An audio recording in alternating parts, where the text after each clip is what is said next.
And if you believe that you came from a monkey, doesn't that give you permission to act like one too? You know, we've been teaching our kids they're nothing but an animal, and today a lot of them act like animals. Barbara Reynolds figured it out. She's a liberal journalist. She said, your kids go ape in school? Here's why. He's being taught evolution.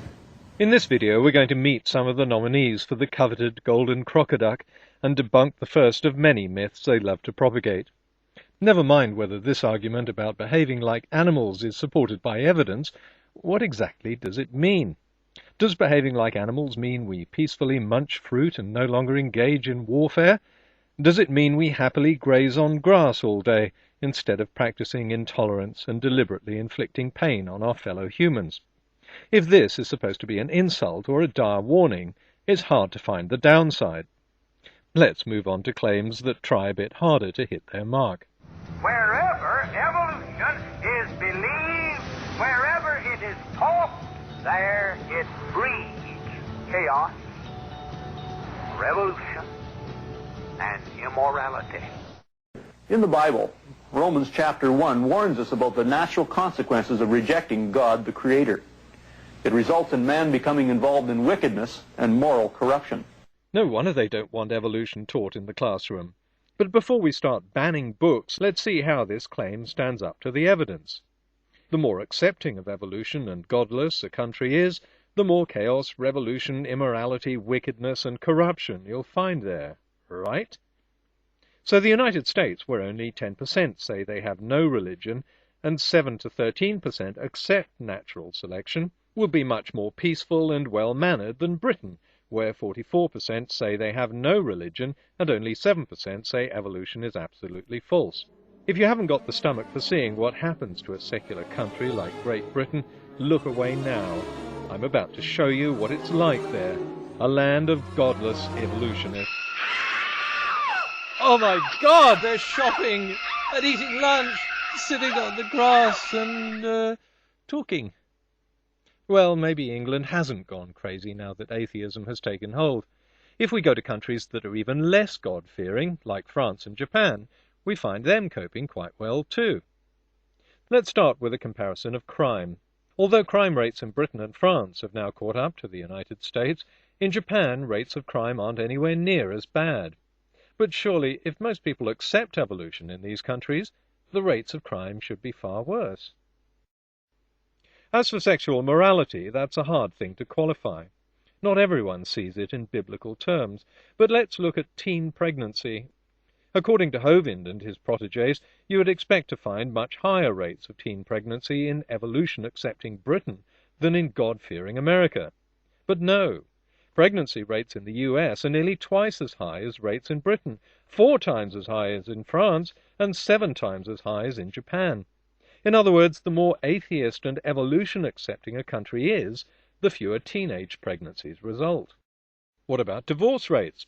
Well, true, godless Britain has almost caught up with the United States, but countries like France and Japan still have much lower rates of divorce than the United States. If we look at the US alone, an interesting study was carried out in 2000 by the Christian Barna Research Group. The organizers were hoping to show that godless atheists get divorced far more often than morally superior Christians.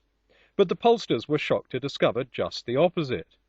According to the survey, the divorce rate among members of non-denominational churches was 34%, Baptists 29%, born-again Christians 27%, and atheists or agnostics 21%. So it's clear from the evidence that a belief in evolution doesn't lead to chaos, revolution, immorality, and wickedness. This was summed up in a 2005 study in the Journal of Religion and Society, which looked at various statistics, surveys, and polls, and came to the following counterintuitive conclusion. In general, higher rates of belief in and worship of a creator correlate with higher rates of homicide, juvenile and early adult mortality, STD infection rates, teen pregnancy, and abortion in the prosperous democracies. But if atheists don't get their moral compass by following instructions from holy books, where does it come from? The answer is that a sense of decency and compassion seem to be universal. All over the world people have it, whether they believe in one God, lots of gods, or no gods at all. It comes from a mixture of our intelligence, our upbringing, and our genes. Remember how the knowledge that we're animals is supposed to corrupt us. It turns out that social animals like primates and elephants also have an innate sense of altruism and fairness, which, like all our traits, has evolved. Humans evolved as part of a group, a tribe. Tribes that were composed of people who cooperated, shared, and helped each other would have had a much better chance of survival than tribes comprised of individuals who didn't cooperate and didn't share. The latter would have very quickly fallen apart in an orgy of selfishness, recriminations, and infighting. In the cooperative tribe, a selfish individual who didn't cooperate and didn't share would have been banished or ostracized. Cooperating with others and sharing with them ensured our survival. Generosity and fairness were also desirable traits in a mating partner, so the genes for these traits got passed on. But these tribes also survived by defending their territory. Just as they show fairness and generosity within the group, they show hostility to other groups trying to invade their territory. Groups can cooperate to their mutual benefit. Again, this is part of the evolutionary process because it ensures survival. So we have the capacity for both altruism and hostility within us. And this is manifested in the world regardless of our religious affiliations. But something else has evolved alongside those traits, a larger brain and reasoning power. We have the capacity to quell our hostility, to suppress our prejudices, and to reason with people we fear. We learn to be tolerant of people different to us. And we pass on these beliefs to our children. It doesn't matter whether children are brought up in an atheist home, like mine. The side of human nature they lean to in life will be partly determined by who they are, and partly by how they're brought up. There's one final bit of mud to be slung at atheists. Golden Crocodile nominee Ben Stein was happy to sling it in the movie Expelled, and here it is repeated in a YouTube video called Evolution versus Creation, number 11. Adolf Hitler used the Darwinian thesis of natural selection, the survival of the fittest, to weed out who he considered to be the inferior strand of humanity. The Adolf Hitler argument goes something like this. Evolution proposes that the strong must triumph over the weak. So when strong people learn about evolution, they think it's okay to kill weak people. If that's true, then it's a good argument for teaching what the theory of evolution really says. That in nature, the fittest individuals, not the strongest or the meanest, have a better chance of passing on their genes. As we've seen, in human societies, the fittest can mean the most cooperative.